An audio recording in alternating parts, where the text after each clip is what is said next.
प्यारे साथियों, मुजफ्फरपुर की ऐतिहासिक धरती और आज यहां इस महत्वपूर्ण कार्यक्रम में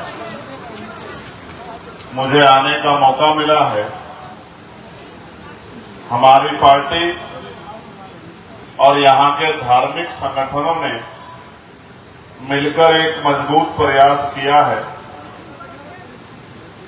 क्योंकि लोकतंत्र है और लोकतंत्र में मिलकर ही हम, भाईचारा बनाकर ही हम अपनी परेशानियों को खत्म कर सकते हैं और अपने अधिकारों को प्राप्त कर सकते हैं। इसलिए मैं इस पहल की, यहां पार्टी के नेतृत्व की, हमारे संगठन के नेतृत्व की, जिले के जिम्मेदार साथियों की, जिले के नेतृत्व साथियों की इस सोच की बहुत सराहना करता हूं।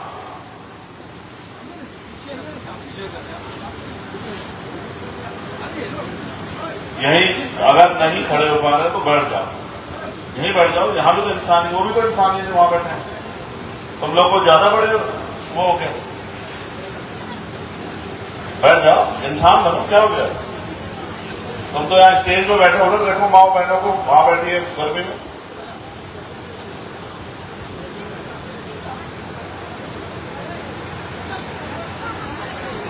तो ये पहल सराहनीय है। मैं अपनी बात को शुरू करते हुए सभी धर्मों में जन्मे सभी संतों, गुरुओं और महान पुरुषों को नमन करता हूं, इसलिए कि उन महान पुरुषों का योगदान और उन महान पुरुषों के संघर्ष के कारण ही खंड खंड में बटे भारत में लोकतंत्र स्थापित हुआ है और खंड खंड में बटा भारत मजबूत भारत के रूप में आज दुनिया के सामने है। जब देश आजाद हुआ था तो बहुत सारे रियासतों में ये देश बटा हुआ था। ये जिम्मेदारी थी कि इन रियासतों को एकजुट कैसे किया जाए। तमाम प्रयास किए गए, तमाम पहल की गई, लेकिन गुलाम भारत के बाद आजाद भारत में अगर अखंड भारत बना तो क्या तो सम्राट अशोक चंद्रगुप्त मौर्य जी के नेतृत्व में बना था, या फिर बाबा साहब अम्बेडकर के संविधान के आधार पर यह देश एकजुट हुआ। इसके अलावा कोई दूसरा रास्ता नहीं। प्यारे साथियों, ये जो सराहनीय पहल हमारे साथियों ने चलाई है, मैं ये मानता हूं कि कोई भी चीज जब शुरू होती है तो उसको तमाम तरह के पैमानों से गुजरना पड़ता है। उसका मजाक भी बनता है, उस पर आरोप भी लगते हैं, उसका अपमान भी किया जाता है और विरोध भी किया जाता है। लेकिन एक समय आता है कि जब साथी संघर्ष करते हैं और मुहिम रंग लाती है तो बड़े से बड़े दरख्त भी उखड़ जाते हैं और आपकी मेहनत एक नया इतिहास लिख देती है। आज जो ये संदेश बिहार से जाएगा कि एक तरफ वक्फ को लेकर जहां पूरे मुस्लिम समाज में बेचैनी और कई स्टेटों में तो वो प्रदर्शन भी नहीं कर सकते, इसमें भी रोक लगी है, वहीं दूसरी तरफ बीटीएमसी एक्ट, जिसके कारण पूरे बौद्ध समाज में, पूरे अंबेडकर समाज में, यही नहीं, मैं यूएस का दौरा करके लौटा हूं, पूरे अमेरिका में भी रहने वाले भारतीयों में, बुद्धिस्टों में, अंबेडकरवादियों में बहुत बेचैनी है। मैं जब वहां गया तो वो मुझसे पूछते थे कि आप बिहार कब जाओगे और बिहार में जाके उस आंदोलन को कैसे मजबूत करोगे, उस आंदोलन को ताकतवर बनाकर कैसे उस बीटीएमसी एक्ट को खत्म करा के हमारे लोगों को उनका अधिकार दिलाने का काम करो। तो मैं उनसे यही कहता था कि हम पहले बिहार में सोए हुए अपने अधिकारों को आंख बंद करके छीनता हुआ देख रहे, अपने लोगों को जागरूक करने का काम करेंगे। और फिर जिनको हमारे तरह सताया जा रहा है, जिनको भविष्य में शायद आज एहसास हो ना हो, लेकिन आने वाले कल में एहसास होगा, जब आपकी मस्जिदें, आपकी दरगाहें, आपकी खानकाहें, आपके कब्रिस्तान और जो तमाम तरह की आपकी महत्वपूर्ण जगहें हैं, जब उनको आपसे छीना जाएगा, तब शायद आपको एहसास होगा कि किस तरह से सरकार योजनाबद्ध तरीके से आपके अधिकारों को और आपकी जगहों को कानून बना के लूटने का काम कर रही है। हालांकि कानून तो इसलिए बनना चाहिए था कि जिन पे जमीन नहीं है उनको जमीन मिलनी चाहिए, लेकिन ये सरकार तो ऐतिहासिक जगहों को छीनने के लिए कानून बना रही है। मैं आज भी धरती से कहता हूं कि हम कल भी वक्त के खिलाफ थे और आज भी जो वक्त पे अमेंडमेंट करके नया कानून बनाया गया है, हमने पार्लियामेंट में भी इसका विरोध किया था और सड़कों पे भी हमारा विरोध जारी रहेगा। इस बात का मैं आपको विश्वास दिलाता हूं। प्यारे साथियों, बीटीएमसी एक्ट में उस आंदोलन को जो साथी चला रहे थे, इन सरकारों ने झूठे मुकदमे लगा के हमारे साथियों को जेल में डालने का काम किया है। अगर आप सोए हुए समाज नहीं होते तो इस सरकार की हिम्मत नहीं पड़ती कि ये हमारे भंते साथियों को मुकदमे लगा के जेल में डाल देती। आपको क्या लगता है कि आपको ये अधिकार आसानी से मिल जाएगा? इसके लिए हमारे भंते जो समाज के अग्रणी हैं, जो धार्मिक रूप से समाज को रास्ता दिखाते हैं, वो तो आंदोलन कर रहे हैं और जिनको आंदोलन करना चाहिए वो चैन से घर में पड़ के सो रहे हैं। इसीलिए आज बिहार के कोने कोने में जाके हमें ये अलग लगानी पड़ेगी कि अगर हमें बीटीएमसी एक्ट खत्म कराना है तो हमें अपनी ताकत यहां बढ़ानी पड़ेगी और अपने जैसे लूटे पिटे जो लोग हैं, जिनके अधिकारों को छीना जा रहा है, उनका हाथ हमें पकड़ना पड़ेगा और राजनीतिक भाईचारे से ज्यादा सामाजिक भाईचारा हम लोगों को बनाना पड़ेगा। जब हमारा सामाजिक भाईचारा मजबूत हो जाएगा तब फिर कोई हमारे अधिकारों को लूट नहीं पाएगा। किस तरह से हमारे भक्त साथी, हमारी बहनें, हमारे बच्चे, नौजवान साथी वहां बोध गया में आंदोलन चला रहे हैं, 40 डिग्री टेम्परेचर में, 44 डिग्री टेम्परेचर में, 48 डिग्री टेम्परेचर में किस तरह से वो इस आंदोलन को सींचने का काम कर रहे हैं। और भीम आर्मी के हमारे केंद्रीय नेतृत्व के साथियों ने भी पूरे बिहार में पैदल यात्रा निकालकर इस आंदोलन को गांव-गांव तक, घर-घर तक पहुंचाने का काम किया। आज भीम आर्मी के साथियों ने मुझे बताया कि हम अब तैयारी कर रहे हैं कि हम अब यात्रा शुरू करेंगे, परमानेंट आंदोलन चलाएंगे और जब तक बीटीएमसी एक्ट खत्म नहीं हो जाता, बुद्धों को उनका अधिकार नहीं मिल जाता, तब तक हम रुकने वाले नहीं। मैं उनके कार्य की, उनकी पहल की सराहना करता हूं। भाई अमर ज्योति जी के, भाई रितेश यादव जी के, भाई जवाहर आजाद जी के, हमारे संतोष भाई के, तमाम साथियों के, उनके संघर्ष की मैं सराहना करता हूं। भाई अक्षय जी के, पीके आजाद जी के, मैं उनको भी कहना चाहता हूं कि उनको भी कमर कसनी चाहिए और घर घर तक ये बात पहुंचनी चाहिए कि जो बाबा साहब अम्बेडकर ने कहा था कि मांगने से भीख मिलती है, अधिकार छीनने पड़ते हैं। और जो अधिकार आपके छीन लिए जाए, जो जिन अधिकारों पर आप पे डाका पड़ जाए, वो छीनने के लिए आपको ताकत बनानी पड़ेगी। मैं तो धन्यवाद देता हूं, इतनी बड़ी संख्या में हमारी मातृशक्ति यहां पहुंची है और नौजवान साथियों ने तो देश में कहीं भी कोई आंदोलन हो, कार्यक्रम हो, हमेशा से अपने छोटे छोटे साधनों से हमारे संगठन पार्टी के शक्ति को बढ़ाने का काम किया है। आज भी हम लोग, मुझे याद है 2020 से अब तक का सफर कठिनाइयों भरा था, लेकिन जिस तरह उत्तर प्रदेश के साथियों ने मेहनत करके, संगठन बना के, भाईचारा बना के, लोगों को जगा के अपनी शक्ति को बनाना उत्तर प्रदेश में शुरू किया है। अगर आप भी इसी काम को यहाँ आगे बढ़ाने का काम करोगे तो आपकी लड़ाई बड़ी आसान हो जाएगी, क्योंकि आप जानते हो कि बीटीएमसी एक्ट खत्म करने की ताकत बिहार की सरकार के पास है।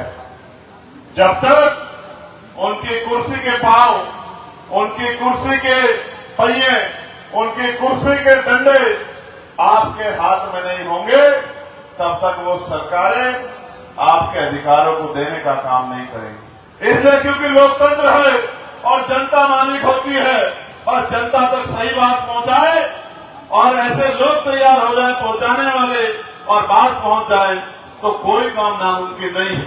मैं यहाँ जो नौजवान पहुंचे हैं, जो मुझसे बहुत प्यार करते हैं, मैं उनको पूछना चाहता हूँ, क्या मुजफ्फरपुर के मेरे साथियों इस बात को घर घर तक पहुंचाने का काम करोगे कि अगर अपना अधिकार चाहिए तो हमें अपनी शक्ति बनानी पड़ेगी और एकजुटता, भाईचारा बना के ही हम कामयाब हो सकते हैं। हमें दो दुश्मन को पहचानना पड़ेगा। हमारे प्रचार का काम कमजोर है, इस बात का एहसास मुझे आज होता है, क्योंकि मैं जानता हूं कि हमारे जो नौजवान नेतृत्व है वो आर्थिक रूप से बहुत संपन्न नहीं है। मैं ये मानता हूं कि उनमें आर्थिक शक्ति कमी होने के कारण वो बड़े बड़े बैनर नहीं लगवा सकते हैं, वो टीवी रेडियो में प्रचार नहीं कर सकते हैं, वो उस तरह से साधन नहीं लगा सकते हैं। लेकिन मैं जानता हूं, वो एक शायरी है ना कि सपने उन्हीं के पूरे होते हैं जिनके सपनों में जान होती है, और पंखों से कुछ नहीं होता दोस्तों, हौसलों से उड़ान होती है। जितने लोग यहाँ उपस्थित हैं, मैं चैलेंज करके कहता हूं, अगर इतने लोग भी ठान ले और कल से निकल जाएं, तो वो दिन दूर नहीं है कि अगले 1 महीने के अंदर घर घर तक ये बात पहुंच जाएगी कि हमें अपनी ताकत बनानी है। और जो अपमान यहाँ, क्योंकि बोध गया कोई दूसरी जगह नहीं है, बोध गया एकमात्र ऐसी जगह है जहां भगवान बुद्ध को ज्ञान प्राप्त हुआ है।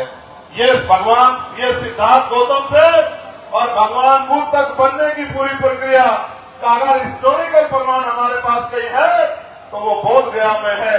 मैं तो उस धरती से आता हूं जहां भगवान बुद्ध पैदा हुए, कुशीनगर, सिद्धार्थनगर, और जहां भगवान बुद्ध का परिनिर्वाण हुआ कुशीनगर। लेकिन जहां भगवान बुद्ध को ज्ञान प्राप्त हुआ, जिस ज्ञान के कारण पूरी दुनिया में बौद्धम यहां से गया, शांति का संदेश गया, लाइट ऑफ एशिया का नारा आया, उस धरती पे, उस बोध गया पे बौद्ध भाइयों के साथ, बौद्ध अनुयायियों के साथ किसी भी तरह का अन्याय हम लोग बर्दाश्त नहीं करेंगे। इसी बात को बताने के लिए मैं आज आपके बीच, मैं आपको यहाँ ये भी कहना चाहता हूँ, ये मेरा निवेदन और चेतावनी दोनों समझिए, जब तक आपके पास गांव में आपकी बात को पहुंचाने वाला, डंडा उठाने वाला ईमानदार नेतृत्व नहीं खड़ा होगा, तब तक आपकी बात मजबूत होने वाली नहीं। इसलिए आपको हवाई काम करने की बजाय जमीन पर जाके संगठन का निर्माण करना चाहिए।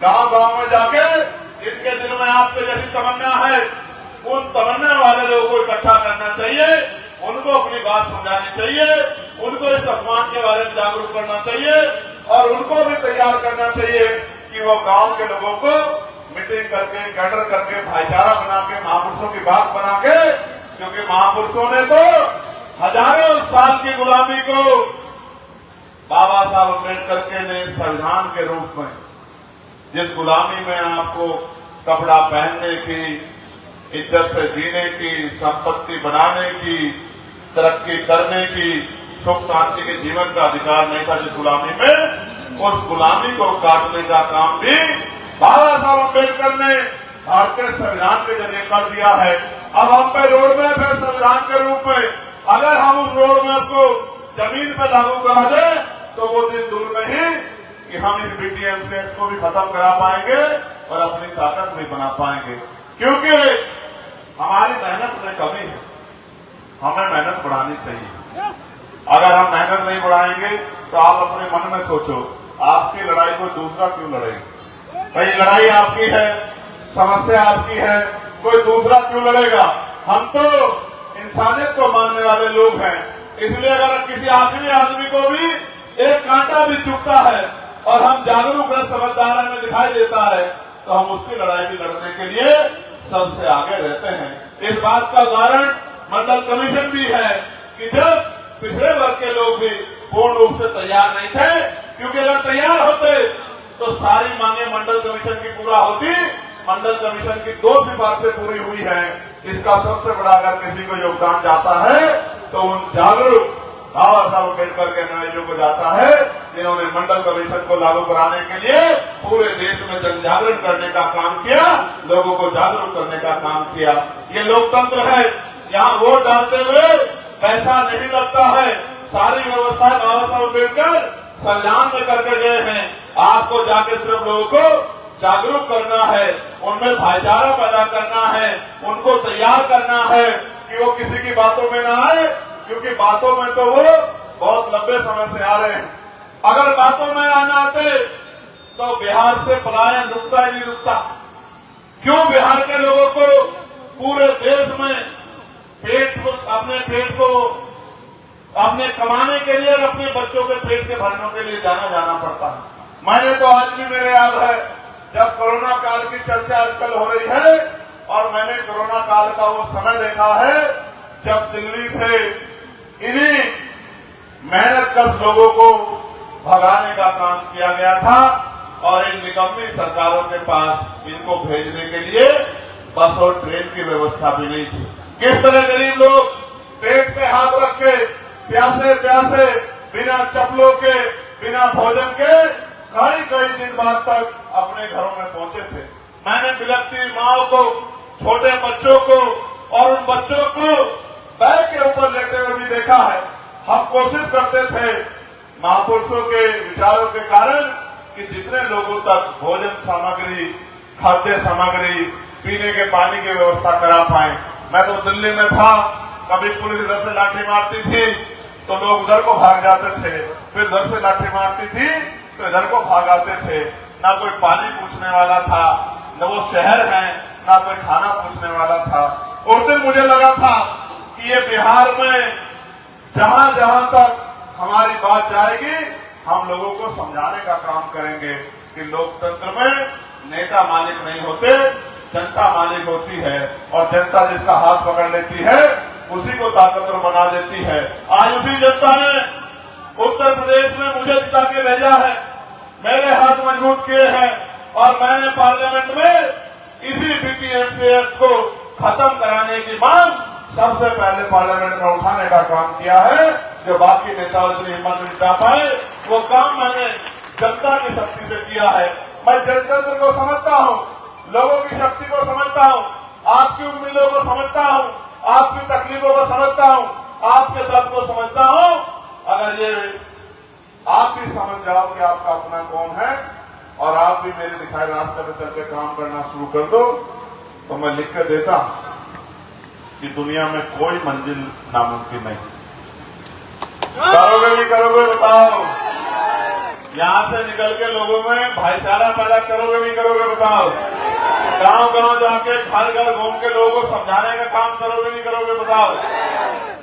प्यारे साथियों, आज हम 1000 हैं।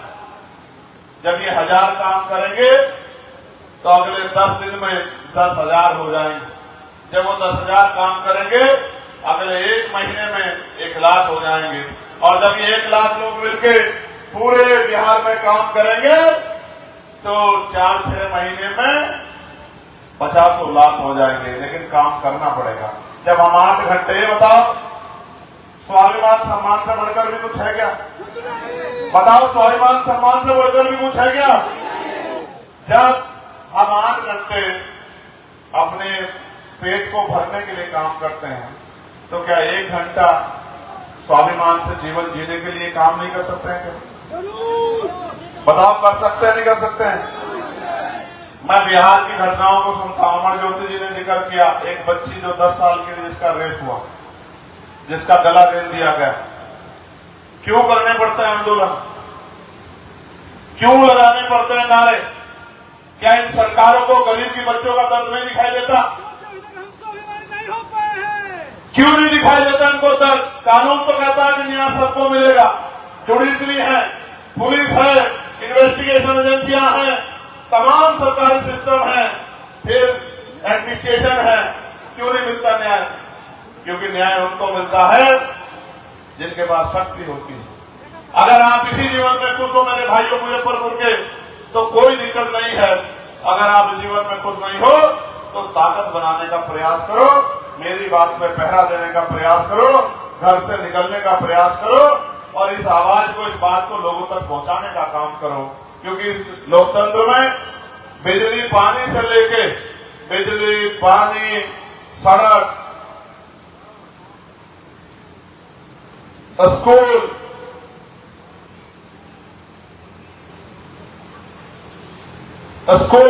कॉलेज यूनिवर्सिटी औद्योगिक क्षेत्र पेट्रोल डीजल के दाम मधवारा दोहरा दाम बिजली के दाम पानी के दाम पेट्रोल डीजल के दाम सड़क कहां बनेगी स्कूल कहां बनेगा कॉलेज कहां बनेगा यूनिवर्सिटी कहां बनेगी मेडिकल कॉलेज कहां बनेगा औद्योगिक क्षेत्र कहां लगेंगे ये सारी चीजें सरकार करती है। नौकरी किसे मिलेगी रोजगार किसे मिलेगा न्याय किसे मिलेगा ये सारी चीजें सरकारें करती हैं। आप लंबे समय से सरकारों से दूर हैं इसलिए आपको दूर सहना पड़ रहा है। अपने अंदर भाव पैदा करो। आदमी भूखा रह सकता है लेकिन अपमानित होकर नहीं रह सकता। बिना ताकत के हम लोगों को यहाँ अपमान का जीवन जीना पड़ रहा है। आपको याद होगा एक हमारा छोटा भाई था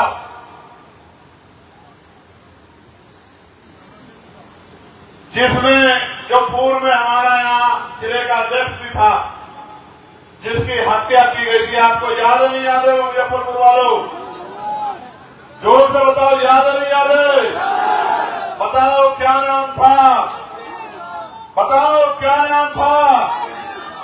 क्या अपने भाई रंजीत को भूल गए हो क्या? क्यों हत्या हुई उसकी?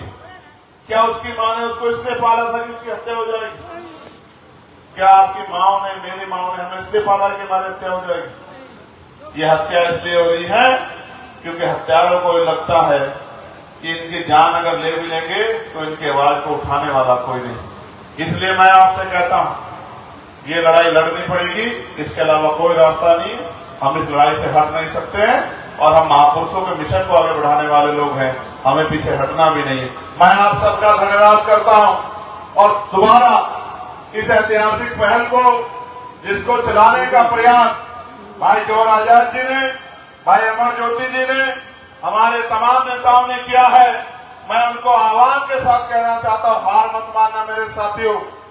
ये शुरुआत है, शुरुआत अक्सर नए अवसरों को जन्म देती है। ये आपकी शुरुआत है, आप हिम्मत मत हारना। आज आपने पहल की है, आज आपकी पहल कल आने वाले समय में मंजिल बनेगी। आज आपकी एकता की जो शुरुआत आपने की है कि ये बुद्धिस्ट और ये मुस्लिम और तमाम कमजोर वर्ग और तमाम लोग मिलकर भाईचारा एकजुट हो जाए, आज आपने जो पहल की है कल ये रंग लाएगी। क्योंकि चुनाव के बाद इन गरीबों की आवाज उठाने वाला कोई नहीं मिलता। अगर इनकी लड़ाई कोई लड़ता है तो बीमार में लड़ती है या हमारे नजरिया लड़ती है। मैं आपका बहुत बहुत धन्यवाद देता हूं। जय हिंद, जय भारत, जय संविधान, जय मंडल, जय जोहार, जय लोकतंत्र, जय विज्ञान। मीडिया के भाइयों का भी बहुत बहुत धन्यवाद और यहाँ पहुंचे हर साथी का बहुत बहुत धन्यवाद। आप सबके लिए मंगल कामनाएं। जय भीम, जय भारत।